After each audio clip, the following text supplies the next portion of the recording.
Guys, I screwed up. I screwed up pretty bad. Within 2 weeks, I lost 10% of my community members' money. And I did this with the strategy I'm always promoting here on YouTube. The strategy of betting on falling altcoin prices.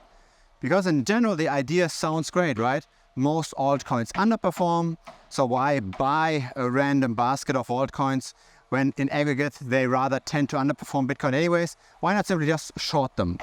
Why not short a big broad basket of altcoins, take advantage of the long-term underperformance? So I did that. I did that in the premium community pool, and we lost 10% roughly within the first 2 weeks. It wasn't always like this, right? We make this in different batches. The first 3 months were pretty successful. We outperformed Bitcoin by quite a bit. I will share the stats here. Now we are down. We're down by pretty much the same amount, if not even more, with those failed trades. And I have a big learning from this, and that's why I make this video. I want you guys to learn from my mistakes so you don't step into the same issues. In general, the idea is good. The idea that most altcoins underperform Bitcoin, and that's true. And when we pick specific altcoins that look specifically bad, that works specifically well. But there is a catch. When you do this with altcoins that are too shitty, that are too illiquid, that are too small, then what can happen is that you're betting on this altcoin to underperform, and then a big whale can step in and push you out. They can buy up the token, move the price a lot, push you out, and force liquidate you. We didn't get force liquidated. We sold before a forced liquidation, but still, they can put you in very bad losses. And that's what happened. It happened with 2 trades. The first brilliant trade we did was we shorted the Floki token. Floki went up just a few days after our short entrance by more than 30-40%. I'll put the current price and the current development on the screen. A second short we did, even more genius, was we shorted the Raka token. Radio Kaka, also a pretty small altcoin, tended to go down over time, but then suddenly, boom, more than a 150% increase. So again, we got pushed out of the market here. So yeah, in aggregate, the altcoins do poorly. When you pick the altcoins that don't do poorly, you can lose money fairly quickly. And we kind of tried to protect ourselves from this to a degree by not having these volatile altcoins too heavily in the pool, in the community pool. So we only had around a 4% allocation to Raka, a 4% allocation to Floki. But still, when the altcoins go up by that much, then your short positions, they bring down the overall portfolio anyways. So even a small allocation of just 4% done twice, and both of those positions going very strongly against you, pushes down the overall pool by what we usually would outperform within 3 entire months. So what's important here? I want to share this video for 2 reasons. The first is the simple learning: don't short small shitty coins that could go up at any point in time and then makes you potentially pushes you out of the market. That's a simple, straightforward learning. But the broader learning is rather that even for me, who has done this particular strategy for more than 2 years now, and who has never been victim of a short squeeze, thought I have it all under control, we have a small allocation, it's all fine. No, it's not. You always learn, and what I've learned from this is I simply do not touch those smaller coins for shorts anymore. I will only short larger caps that consistently underperform, because once you short a smaller coin, then the whales can simply just buy it up. When you have got a larger coin, you've got something with way more market cap, with way larger liquidity pools, you need way more capital to push out the shorts. And then it's not really worth it anymore. So you're on the safer side to short those bigger coins. The broader learning from this is that you can never be cocky about anything. Even if you have performed very well in the past, it's still a player versus player game. Crypto is still player versus player. Any gain that you make in a market that is not growing in aggregate, any gain you make in a market that in aggregate is simply just still, where Bitcoin doesn't double every few months, but where the number of participants is constant, where the amount of capital is constant, any gain you make has to come from somebody else. And with time, a market matures. And with time, people become more and more clever playing this game against one another. So we have to always constantly learn and try to be on top of the game. Because even a strategy that I found is relatively safe, that worked really well for me, suddenly has this little hole, this little loophole, where then somebody else plays the game exactly against us by buying up all the tokens and squeezing us out.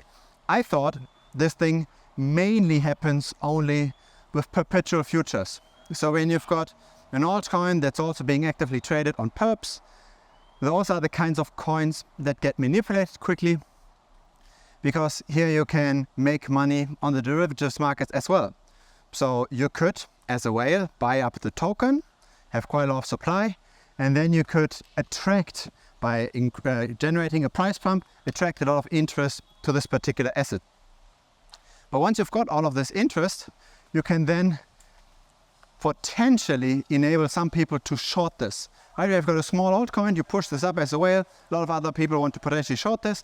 Once enough short positions are open, that's then the opportunity for you to potentially buy up even more and force liquidate the people on the derivatives market. So you can make money on the derivatives market by influencing the price and at the same time betting in derivatives. So you're betting on the outcome of the game while at the same time influencing the game. You're not just betting on whether or not team A or B in a soccer match will win. You also finance all the players, all the team within that game, and you can decide what will happen. And once you have enough people that bet on a certain team, you can simply just make the teams do the exact opposite and take in all the money of the people that bet against you on that derivatives market. So that's normally what I thought, where this manipulation, this price manipulation mainly happens. But it's actually not true. That kind of price manipulation also happens simply just with pure spot markets, as long as the market cap is small enough. So don't make the mistake that I made. Don't short smaller, shitty meme coins. Just short the larger caps that consistently underperform because of token inflation, for example. Don't take on the risk of having an asset in your portfolio that can suddenly 10x in volatility, and then your cute 5% allocation suddenly looks way, way worse in the grand scheme of your portfolio, because now suddenly the volatility of your overall portfolio isn't just this 5%, it's now increased to 50%. Right? Don't make that mistake that I made. Don't try to spread your risk too far. Don't try to have too many allocations with many small little positions that you don't really have under control. Instead, simply just bet on the 3, 4, maybe 5 positions you've got a lot of conviction in. Bet on those altcoins to underperform. And that's now my new approach. This is how I will go forward with the pool. I will share the end performance of batch number 2 as well, right? So in the community pool, every 3 months we do an investment batch. And the first batch was okay, the second batch is running, the second batch will run until the end of the year. So at the end of the year, feel free to message me if I haven't done this, but I plan to do this.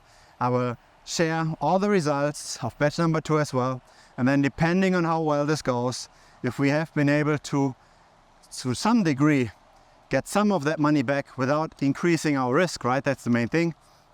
If you have been able to still at least go 0 versus Bitcoin over that period, then yeah, that will be great.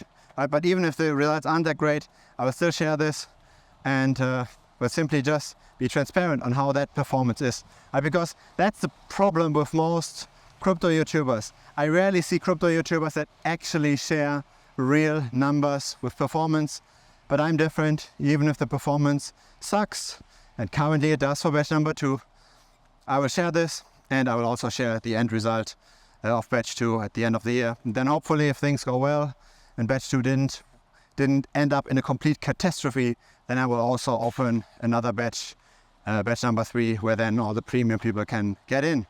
But yeah, first we have to see how this all goes. In general, I'm still very bullish on that strategy. I still like betting on altcoins underperforming. I've been successful with this for a very, very long time. But me as well, I do my mistakes. I sometimes have losers. This time it was a grandiose, massive lose. And yeah, I hope to not do at least that exact mistake again. Who knows what next mistake I will do. It's always player versus player. People will come up with new ideas. But I try to stay on top of the game for all of you guys. And yeah, feel free to give feedback if you've got any ideas as well. How to potentially generate alpha besides just betting on falling altcoins or trying to time the macros with moving averages. Feel free to share what kind of other strategies you might have come across where people actually shared real results, because that's in the end the most important thing, right? You want to make sure that whatever approach you're following has quantifiable, verifiable results. Looking forward to also see you in Telegram. The link is down below. See you over there. Cheers.